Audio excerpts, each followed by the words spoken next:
Have we completely misunderstood the vision in Daniel 7? And did John directly tell us who the beast from the sea was and will be? The answer to both of these questions is an astounding yes. Let's get into it. One of the most interesting events found in Scripture is the rise of the beast with 7 heads and 10 horns, found within Revelation 13. For thousands of years, Bible expositors have speculated exactly what this passage is talking about. And while we have had a very good biblical understanding of the symbolism, since we have yet to see this beast appear without a doubt in history, we are still left with an incomplete understanding of what it represents.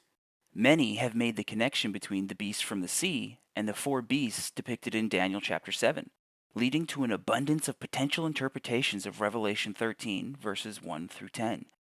And while I completely agree that Daniel chapter 7 has a direct connection to the beast found in Revelation, I would completely disagree with how modern interpretation connects these two visions. Understanding how Daniel has been fulfilled in history is the key to getting a better understanding of the beast in Revelation, as the book of Daniel is somewhat of a Rosetta Stone in apocalyptic literature. So, let's quickly go over what Daniel showed us in chapter 7. But before we start, I will not be going over chapter 7 in depth. If you would like to see a complete understanding of chapter 7, please watch my chapter 7 breakdown in the description. The 4 beasts in chapter 7 were a depiction of the 4 kings who would rise to power after the fall of Babylon. One like a lion, one like a bear, one like a leopard, and a 4th dreadful and terrifying beast. Daniel is given the interpretation of these beasts in verse 17 as being 4 kings. These great beasts, which are 4 in number, are 4 kings who will arise from the earth. Daniel chapter 7, verse 17. And as for the 10 horns of the 4th beast, we are told in verse 24a that these 10 horns are 10 kings which will rise out of the 4th beast. As for the 10 horns, out of this kingdom 10 kings will arise. Chapter 7, verse 24a.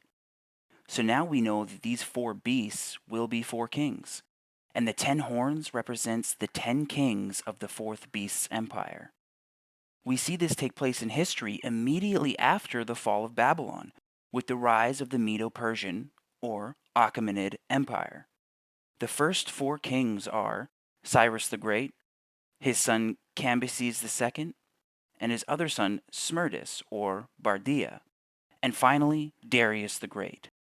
Under Darius, the Medo-Persian Empire expanded and was a much more brutal empire than under the 3 previous kings, giving understanding to the dreadful and terrifying description of his rule and the 9 kings that followed, Darius the Great being the first of the 10. Following Darius the Great, who established the Darian dynasty, we can track all 9 kings who followed him, leading up to Darius III, who ultimately fell to Alexander the Great of Greece, depicted in verses 8, 20, and 24b. Now that we have established Daniel's 4 beasts and the 10 horns in history, let's take a look at the beast from the sea in Revelation 13. And the dragon stood on the sand of the seashore.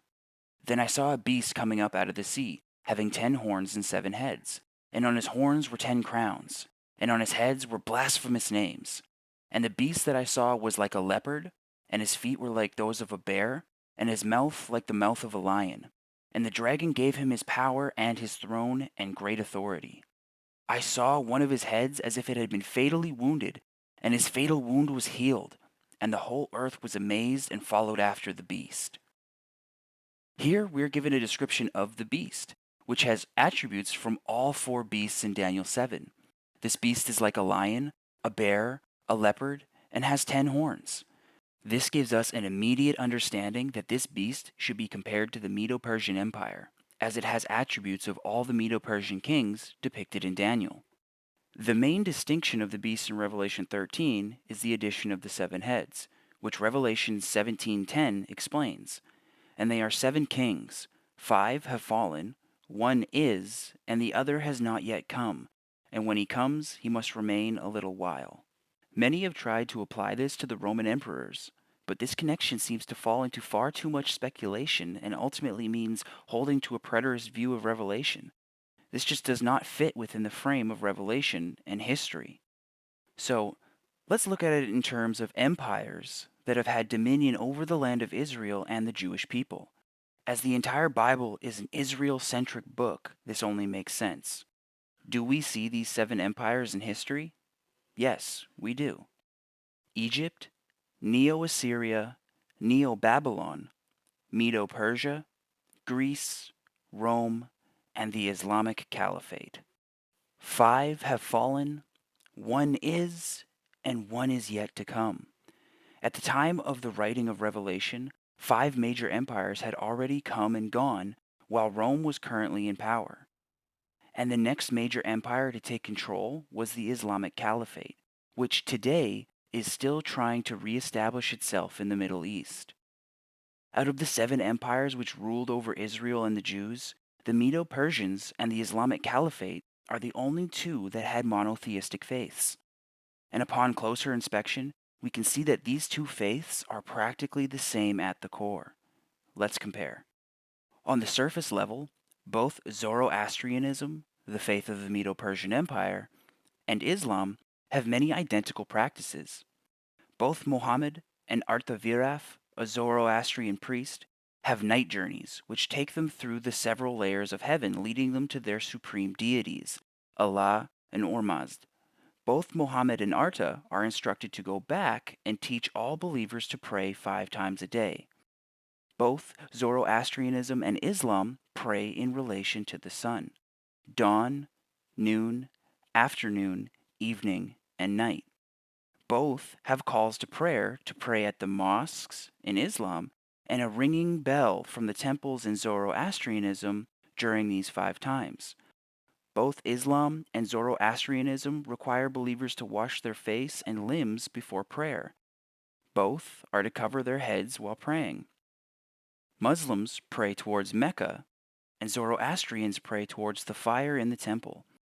And both Muslims and Zoroastrians are to recite their religious writings, the Quran and the Avesta, in their original language, Arabic and Pahlavi, while praying. These simple similarities are already enough to make you wonder about their connection, but a deeper dive into their eschatology reveals much more. Both faiths believe in a respite stage after death, where the soul does not enter into heaven or hell, but undergoes a kind of judgment. Both faiths state that those who have died must cross a bridge or a path to get to heaven or hell.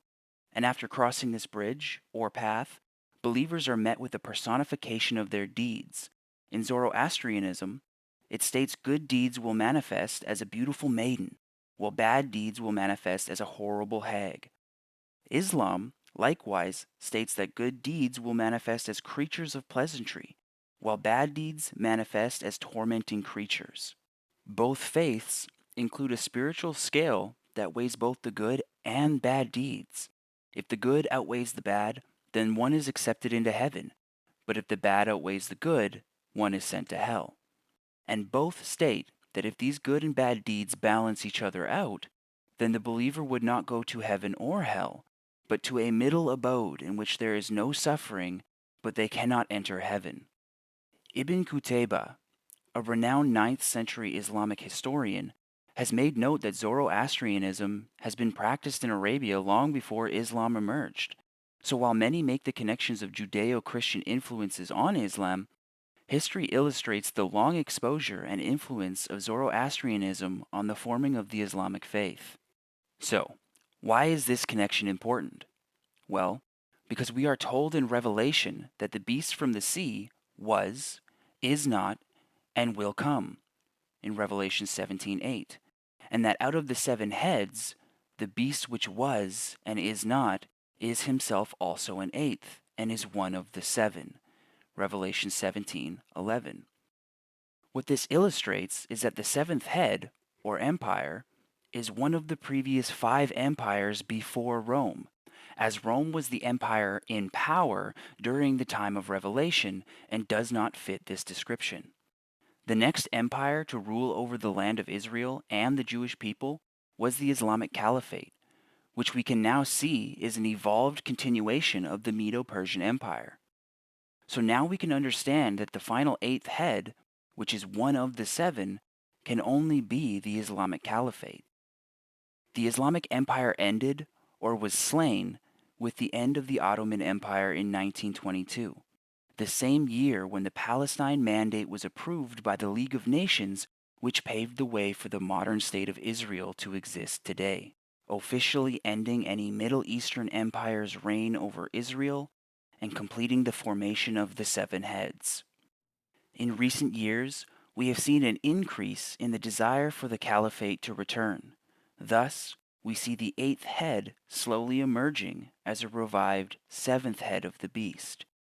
And to bring things one step further, we see the push to revive the Ottoman Empire from the Turkish government, which also ties Ezekiel 38 and 39's Gog of Magog war into the mix, as Magog is in modern Turkey. But that is for another video. The last two connections between the Medo-Persian Empire and the beast in Revelation 13 is that both of these empires destroy Babylon.